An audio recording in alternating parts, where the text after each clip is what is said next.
What's up, everybody? Welcome back to Web3 DJs. I'm your host, Sticky Finger Jones, with my co-host here, Hofstra.e. Hope everybody's having a great Wednesday. Yes, sir. Yeah, I was thinking about it earlier. It kind of seems like Wednesdays are like NFT days. Like on Wednesdays, we NFT. So yeah, I hope everybody's having a great Wednesday. We're here. We're back. We're pumped up. Hofstra here is a jet setter. How are you feeling today, buddy? Oh, dude, it's been a crazy day. So I started my day. I was supposed to be running around, and the person that I was riding with today got COVID, I guess. So I had a free day in Austin. So my day kind of went like gym. Then I went to an IV infusion bar. Austin's pretty, hippie. So I was trying out all the cool stuff. Then I hopped on a plane, just landed in El Paso, drove to Las Cruces. So I'm coming straight from a home to in Las Cruces, New Mexico, but I wasn't going to miss this. So I'm good. Very nice. Yeah, and you've been spreading the NFT gospel. Go ahead and show them the shirt you were rocking the whole Boom. way. God hates NFTs. Dude, I'll tell you what, this shirt gets more looks than anything I wear right here. Everyone laughs at it. Yeah, I think that's great. Didn't you say you even connected with somebody in your IV bar and because you were wearing that? Yeah, how crazy is this? So I walk in, this guy's wearing an NFT shirt. And he just starts laughing his ass off when he saw it. And I was like, oh, shit, man, you're wearing an NFT shirt. I was like, you're into NFTs? And he goes, nah, I'm more into crypto. Turns out this guy runs a venture fund. And he was an early investor in Ethereum. He was on his way to Burning Man, so they were getting hydrated. And so we followed each other on Twitter. And, I guess CoinMarketCap's interviewed him. They interviewed him for this movie. So I was like, dude, let's connect. Dang, that's awesome. And I guess next steps, he's talking about sponsoring Web3 DJs. No, that's a joke. We'll see. Yeah, absolutely. So yeah, let's go ahead and get right into it. We're going to start off today and kind of give you guys a recap of everything that's going on in the market. You know, when Hofstra and I are running these by ourselves, that's one of our favorite things to do. And so we're going to run through crypto, and then we're going to run through NFT specifically. So let's go ahead and get right into it. Bitcoin, as of the time of recording, Bitcoin is sitting at $21,408. It is down 0.39% over the last 24 hours and down 8.51% over the last 7 days. Ethereum, our personal favorite, same with most people in the NFT space, it is at $1,662. Up 0.56% over the last 24 hours, but down 9.52% over the last 7 days. I do want to call out there, it's up 100% over just a couple of months ago, right? Over the low. So, that's definitely still beautiful to see. Let's move on to Solana down here. We've got Solana number 9. It's at $35.22, down 0.73% over the last 24 hours. And down 13.14% over the last 7 days. And I do have to be honest with you guys, I did pull all of my money out of Solana just recently. So, thankfully it seems like as a matter of fact, just about 7 days ago. So that was a big blessing for me to be able to play that one right. $20 of it. No, I had about $1,000 or so in. I pulled it out and converted it to Ethereum. So total transparency, pulled it out and converted it to Ethereum so I could buy a gutter cat gang rat. So maybe we'll show him on the screen at some point here. And then the other two that we wanted to call out here are ApeCoin. And the reason I'm calling out ApeCoin is I'm definitely fascinated with it right now. It's at $5.34, up 1.98% over the last 24 hours and down 12.37% over the last 7 days. And last but not least, Tezos, which I also pulled my money out of just recently, up 1.84% over the last 24 hours and down 13.54% over the last 7 days. So it seems like it's been a bit of a tough week for crypto across the board. I mean, you're really not seeing very many high movers. EOS over the last 7 days. They're few and far in between. Cosmos, I'm not sure what that is. I'll probably get joked on in the chat for not knowing what Cosmos is, but it seems like it's been a tough time for crypto over the last 7 days. But that is at the blockchain level. Hofstra, why don't you go ahead and let us know what's going on with the NFTs? All right. Well, it's been kind of a dull last few weeks. Some price movement. I'll just go through top 10. So Bored Ape Yacht Club's at 74, which got a little bit of a pump last week. It's almost up 10 Ethereum from last week. And then out of nowhere comes Pudgy Penguins with a lot of news and speculation on the owner group and some of the partnership deals that they're doing, but we pretty much wrote that one off for dead. And it came back, and you could have bought it at 0.8 not that long ago. It's at 3.2 today, as high as just under 4. Yeah, Mutinate 14, that's slowly climbing. Other side, number 4, 1.5. And then what the hell? Lady 8 Club? Like, dude, I thought this is 2022, not 2021. What the hell is this? So 0.89. Like, wow. Yeah, because nobody bought into this unless you were in on the Ponzi. And then a couple notable movers in the top 10. You've got Familiar. I've never heard of this. I don't know what this project is, 0.33. And at number 9, you got Isekai Meta. This actually was off to a big run, and then they had some sort of issue with the contract, and it dropped down to that 0.18, but it was moving towards half an ETH. And then rounding out the top 10, you got CryptoPunks, always a solid top 10 there. So that's kind of what the NFT market looks like. Back to you. Yeah, very nice. I mean, the thing about CryptoPunks is all they have to do is sell, one or two, and they're going to be one of the top projects for the week or for the day. So yeah, that's great. At this point, we definitely want to make sure that we remind everybody, if you enjoy this content, the number one thing that you can do is tell a friend about us, then hit that subscribe button. If you're on Twitter, make sure you retweet, like it, leave us a comment, that sort of thing. So kind of, as you guys see in the title, the show of today is NFTs are a scam, everything you need to know about them. Now, whether or not we believe that as explicitly stated, will be revealed, I guess, by the end of the show. But what we are going to do today is talk to you guys about the things that we have a problem with in the NFT space. We love Web3. Sure, we're all going to make it WAGMI vibes, all that sort of thing. But sometimes we got to call out the BS, the bullshit. Right? Yeah. Just say it like it is, Sticky. We got to call it out, man. Bullshit. For sure. I'm sure a lot of you guys, especially right now at the point in the market that we're in, you're feeling just like we are. We've invested money in these projects. We don't know what's going on, so on and so forth, or it's repetitive. Every project's doing the same thing. And so we're going to talk to you guys about all the things that we have opportunities with. I never like to call them a problem. They're opportunities with in the web. Beef with it. And again, I know all you guys are going to be in the chat, in the comments saying, oh, these guys are fudding. Look at the FUD. Here's the FUD. It's constructive criticism, man. And if any projects hear this and, are personally offended, feel free to reach out to us. We'd be happy to talk and, provide any sort of insights or thoughts that we have on it and elaborate a little bit further. But that being said, let's get right into it. I'll go ahead and kick us off here.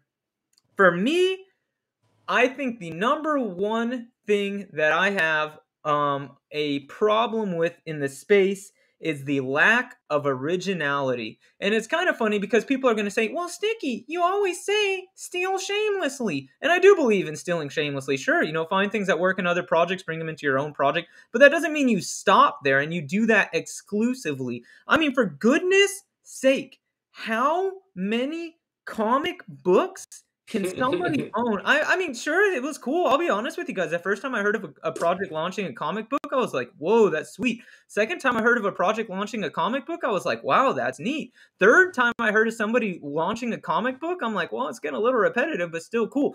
10 times down the road? Come on. I mean, it is a cool collector's item. I think you should incorporate that into your project. But the fact that people are like saying this is going to be our big milestone for Q2, we're going to launch a comic book. Like, come on, guys. We've seen it played out. Where's the originality? I know in the comments, everyone's like, oh, hey, Sticky, well, what should we do? Well, I mean, that is the million-dollar question. What should we do? I don't know. Maybe reach out to McDonald's or Burger King. See if you can make a toy and get it incorporated in Happy Meals. Maybe launch a toy line. Launch some coloring books. You see back here, our friend Alan Reyes launched a skateboard deck, and he's trying to sponsor an actual skate company. And I know we've seen skate decks, go across as well. But to me, it's like, come on, guys. We can blame it on the school system. We can blame it on whatever we want to, and say that the schools are the ones who took the creative process away from us. Nonetheless, do something different. If everybody's doing the same thing, it's like, what's the difference? It's just a different picture. I want to see something new. So that's my first opportunity I'm seeing with the NFT space right now is the lack of originality. And sure, we've seen it in music, in film, and that sort of thing across the board. But if Web3 is going to be different, I think that's a great starting point for us. Yeah, I thought you were going to say video game because, like, the format, right? It's video game, comic book, merch. I mean, it's the same shit. The formula is the same over and over and over. So I couldn't agree more. All right, so Oh yeah, just real quick. my number one. Yeah. Let me also just, I'll close with this. You're right. Video games, comic books, merch. It's a shitty token that has no utility. And sure, I mean, we are starting to see some utility now. And then maybe a marketplace, but that's it. And every project is falling into that scope. So I couldn't agree more. Yeah. Thanks for bringing that back up. It's like, dude, what do you're not making a video game. You know how long and how expensive and how rare it is to make like a badass video game? Come on. Maybe last year, but this year, I think, one thing that this market is doing right now is flushing out the bullshit. It really is, because people are like, okay, what else you got? And I think that lack of originality, people are just like over it, tied in with like losing 90% of your bags. It's like, come on. So I thought you were going to say what I was going to say on the first one. My number one is how scammy industry is. It's like, in order to operate in Web3, for a person coming in, you're going to have to learn some basic things. One, how do you buy crypto? And then how do you safely store crypto? Meaning, you've got to understand the dynamics of wallets, what wallets do, how to protect your wallet. And then if you're smart, how to get a cold storage wallet. And just to get those 3 steps, you've got to do some research. It's not very easy to do. So there's a lot of these people that, like, I guess know computers or have some basic knowledge of like hacking and some bullshit. So you're always worried. Like, even when stuff on OpenSea, if you got it in a hot wallet, you know what I mean? Someone likes your stuff, you click on the wrong thing or they come after you or whatever it is, man, you're always worried about your shit. So if people are going to take this space serious, 1, it's got to be easy to use, and 2, it's got to be safe. Because it's the same argument that they had back in the day when when banking first started coming out, and adults were like, there is no way I'm ever going to do online banking, ever. It took 30 years for it to get to a point where it was safe enough that people felt comfortable to put their money, online. So yeah. It's the same thing here. And it's just like, we just accept this bullshit. I feel like if people like got found out and held people responsible a little bit more, or authorities got involved, like, it would clean this space up. It's just not there yet. So that's my number one, the scammy. Scamity. I think that's great as well. I was going to look at this. I guess I was wrong. I was going to say, do you know what the first online payment ever? And for some reason, I did think it was a pizza, but it was a pizza. Okay, well, maybe we just have to kind of define exactly what it was, because apparently it's Jan Snowball ordered cornflakes, margarine, and eggs. So I guess we just kind of have to define our scope there. Yeah, I couldn't agree more. Easy, safe. I mean, those are huge words, and obviously much easier to say than do. But like, take any of our parents who are watching this. Like, imagine if they wanted to buy an NFT. I can guarantee you my mother would not be able to do that without somebody sitting down and showing her. Same with my father. They would not be able to do it unless I was there or somebody was there saying, okay, step 1, you got to buy some crypto. Step 2, you got to have a wallet, to store your NFTs, and so on and so forth. And I mean, we are starting to kind of bridge the gap and make those one and the same, and so on and so forth. But the opportunities, still a really high barrier to consume, relatively speaking. So I couldn't agree more than that. And as a matter of fact, that was going to be my second one as well, with security, but I'll kind of move it down to communication. I think communication is key. And in the Web3 space, a space that's supposed to be oriented around transparency, it's so tough to communicate. Let's take OpenSea, for example. So if I'm scrolling OpenSea, and maybe I should pull this up. I think that might make a good visual. So if I'm scrolling OpenSea, and I just find an NFT that I like. Let me go ahead and share my screen here. So if I'm scrolling OpenSea, I find an NFT I like. I'm ready to purchase it. I've got the crypto in my wallet.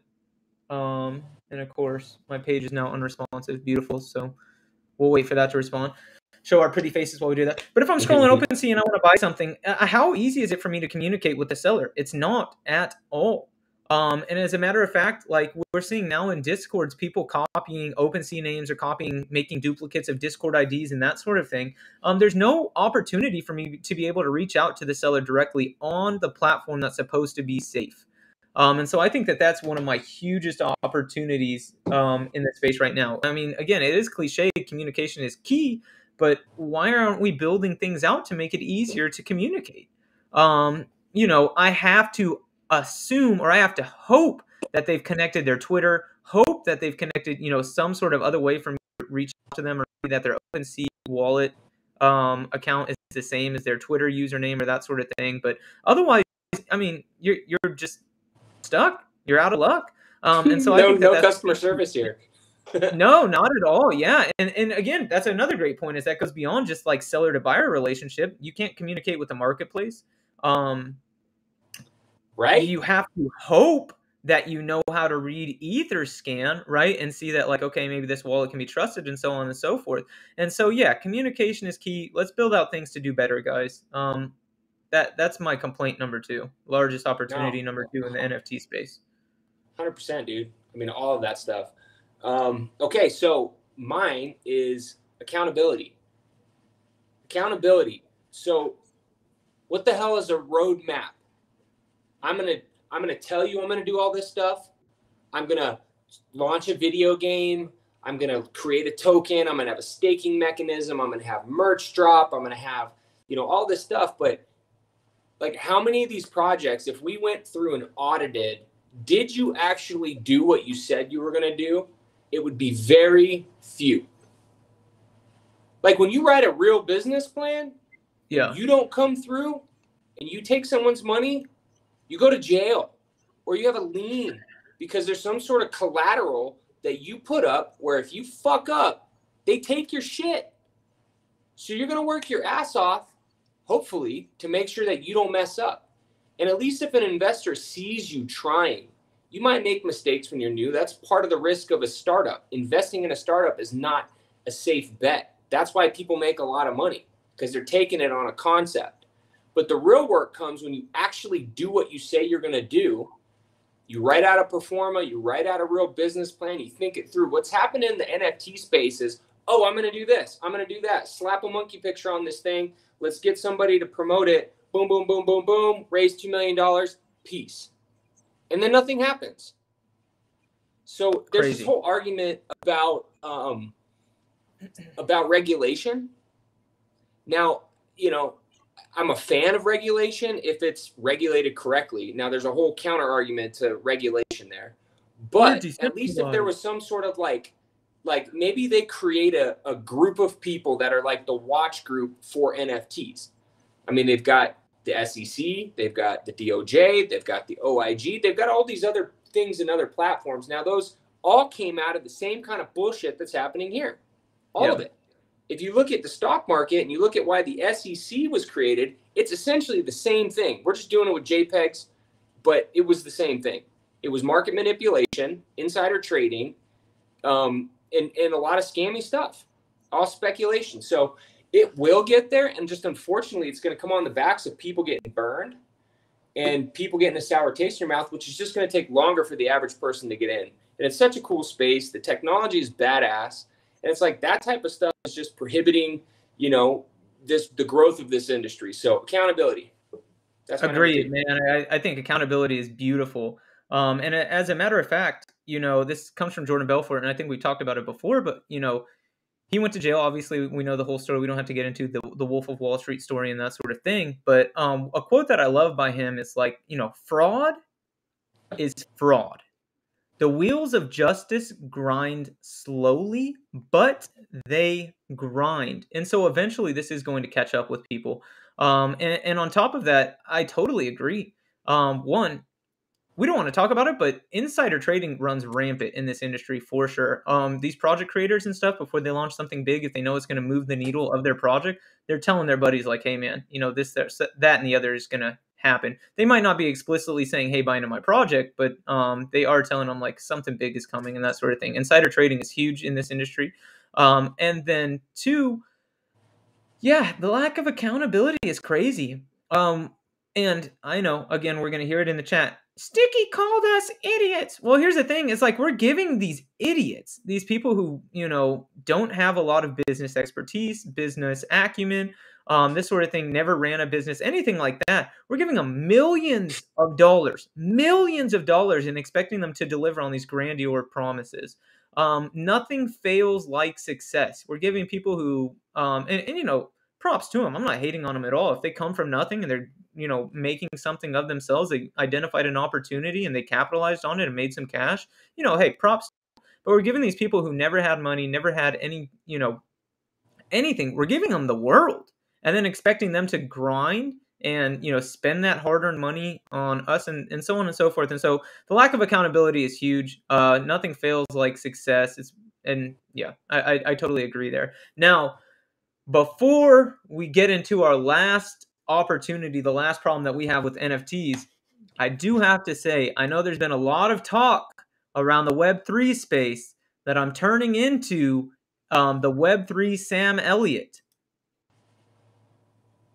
And it's right here. Look at this mustache. Let me go ahead and pull up a picture here. So I guess if you guys see me on the street, y'all can start calling me Web3's Sam Elliott. I mean, it doesn't have quite as nice of a ring as Web3's LeBron James, but I'll take it. And here we go. This is kind of what I think you just made that up. I think you want. I'm telling you, you haven't heard people. I don't know, man. It's been in my DMs like, hey, man, you're like the Web3 Sam Elliott. So yeah, I definitely didn't just make that up. All these random people are coming up and saying it. So running with it. But yeah, again, before we get into our last thing, a great opportunity to remind you guys, like, comment, and subscribe. You heard it already. Home of the fastest 30 minutes of NFTs, crypto, and Web3 on the entire blockchain, bringing it to you twice a week, Wednesdays and Sundays. Go ahead and tell a friend about us. Now, if that's true, you got exactly 8 minutes. You better make this quick. So here we go. Last opportunity that I have with the blockchain, and that is, or with Web3 projects, not the blockchain. It's not the blockchain's fault, but that is the lack of movement in the bear market, or people just sitting on their hands and saying, well, we're going to wait out the bear market and so on and so forth. Let me tell you guys this. Basic retail, basic fundamentals of business is that in a recession, in a bear market, this is the number one time to build. This is the best time to gain market share, is in times of recession. And people say, well, how do you know that, Sticky? Well, I'm going to put aside the fact that I've worked with some of the top retailers in the United States and in the globe, as a matter of fact. And let's just Google recession gain market share. What comes up here? 5 ways to gain market share during a downturn. How to market in a downturn. Recession marketing 101. Fight for your market share. How to increase your market share during recession. Recession. Now is the best time to gain market share. I mean, this is just like basic fundamentals. I hate that projects are using this as an excuse to not do anything. They should be going harder than they ever have. And as a matter of fact, I was in a project's Discord that I'm a part of just the other day. I said, hey, what's going on with this project? And they're like, well, it's a bear market. We're waiting it out. I'm like, what the heck are you talking about, waiting it out? They said, well, don't worry. We took our money out of Ethereum and put it in a stable coin. I don't care. Like, okay, so would you suggest us spending money right now during this time? Yeah. Heck yeah, I would suggest you spending money. Go ahead and gain some of this market share while everybody else is having the same exact mentality that you guys are. So I think that's a huge opportunity that I'm having, is them leveraging the bear market to be lazy. Stop being lazy. Deliver. Better your project. You'll never have another opportunity that's as grand as this one. So that's number 3 for me. In case you couldn't tell, I'll tell you why. I'll tell you why. If I just got $2 million and I was like, shit, now I got to work. It's easier for you to just pretend like you're doing something, let it bleed out, and hope people are going to forget, and then you get to go on with your merry way and take your money and buy whatever you want with it. That's why.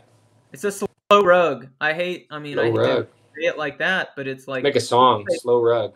Yeah, people, for sure. People say that like rugs have to have some intention behind them. I'm like, hell no. If you just don't do anything and let the project die organically, I mean, that is a slow rug. If you're not delivering on your promises and at least making an attempt, yeah, that's terrible. So do better, guys.